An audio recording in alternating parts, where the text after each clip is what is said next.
Di penghujung masa jabatan Presiden Joko Widodo dan peralihan kekuasaan kepada Prabowo Subianto, Gibran Rakabuming Raka, sederet politisi dan pendukung diberi jatah kursi di sejumlah perusahaan plat merah seperti PT Pertamina Persero hingga PT Mineral Industri Indonesia Persero atau MIND ID. Sebut saja Grace Natali, Fuad Bawazir hingga Simon Aloysius Mantiri.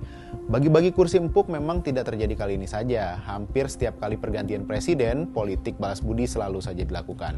Bisa dibilang lagu lama yang terus saja berulang. Tata kelola perusahaan negara masih disandra kepentingan politik dan tidak lepas dari nepotisme.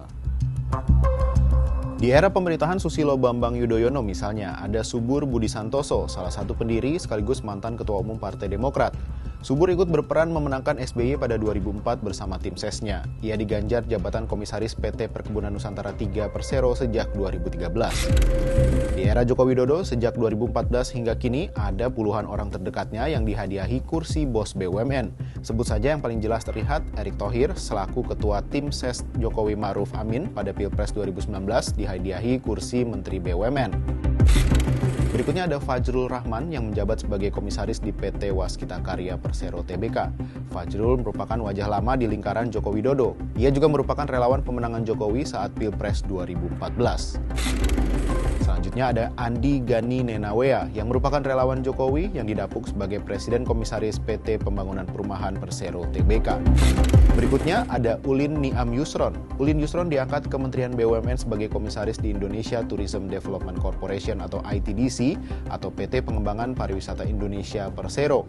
Ulin Yusron selama ini dikenal luas sebagai salah satu relawan Presiden Joko Widodo pada Pilpres 2014 dan 2019. Sudah habis? Tentu belum. Masih ada Rizal Malarangeng. Rizal Malarangeng ditunjuk sebagai Komisaris PT Telekomunikasi Indonesia Persero Tbk sejak Juni 2020. Adik Andi Malarangeng ini tergabung dalam tim kampanye nasional Jokowi Ma'ruf. Dari rekam jejaknya, Rizal tercatat juga pernah aktif menjadi relawan pemenangan Jokowi Ma'ruf saat Pilpres 2019.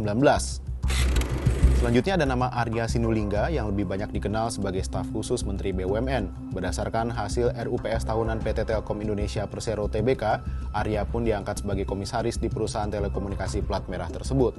Arya juga pernah menjabat sebagai tim jubir kampanye Jokowi.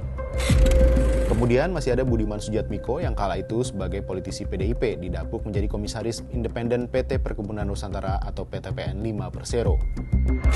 Ada juga Abdi Negara Nurdin atau Abdi Sleng yang diangkat menjadi komisaris independen PT Telkom Indonesia Persero Tbk pada Mei 2021. Abdi bersama personil band lainnya merupakan salah satu musisi yang menjadi pendukung Jokowi sejak Pilpres 2014. Ada pula beberapa nama keluarga Jokowi yang belakangan mencuat ke publik, salah satunya ipar Jokowi Sigit Widiawan yang sudah menjabat sebagai komisaris independen PT Bank Negara Indonesia Persero Tbk alias BNI sejak 2018 lalu. Selain itu ada pula penunjukan mantan Ketua Umum Pengurus Besar Nahdlatul Ulama PBNU Said Akil Siraj sebagai komisaris utama merangkap komisaris independen PT Kereta Api Indonesia pada 2021. Kubu yang memenangkan palagan Pilpres kerap menarik jajaran pendukungnya untuk dipercaya memegang jabatan strategis baik di kabinet maupun sebagai pimpinan anak perusahaan BUMN. Nah, praktik kayak gini nih nampaknya masih akan terus berlanjut meski rezim pemerintahan telah berganti. Nah, coba kita lihat apa yang terjadi di PT Pertamina Persero. Simon Aloysius Mantiri yang merupakan wakil bendahara tim kampanye nasional Prabowo Gibran ditunjuk menjadi komisaris utama sekaligus komisaris independen menggantikan Basuki Cahayapurnama atau Ahok yang mundur.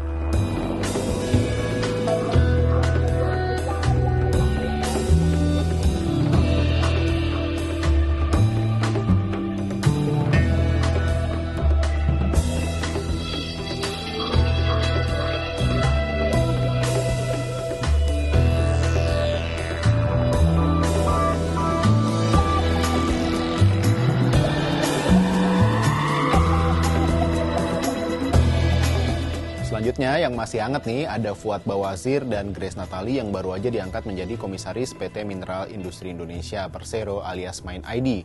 Keduanya merupakan loyalis Prabowo Gibran yang tergabung dalam tim kampanye nasional.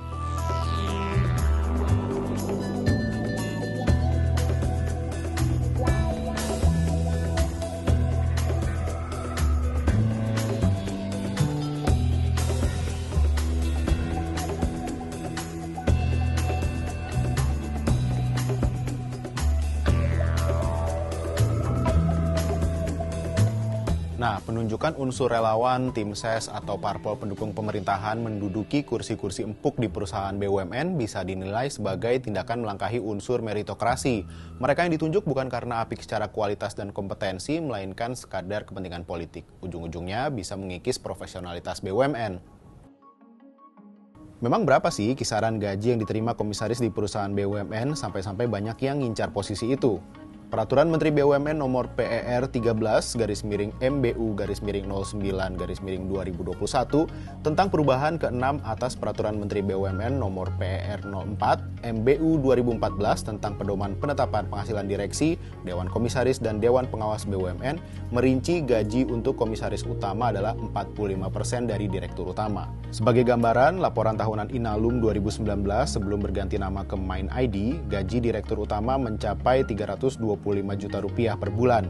Artinya gaji anggota komisaris utama setidaknya 146,25 juta rupiah. Selain gaji, jajaran direksi dan komisaris juga bisa mendapatkan tantim atau insentif kerja sesuai kinerja perusahaan. Sementara itu, kalau praktik politis penunjukan kursi empuk pimpinan BUMN masih masif dilakukan, khususnya di rezim pemerintahan mendatang, bukan gak mungkin sih perusahaan-perusahaan plat merah ini justru bakal kalah saingan sama perusahaan swasta.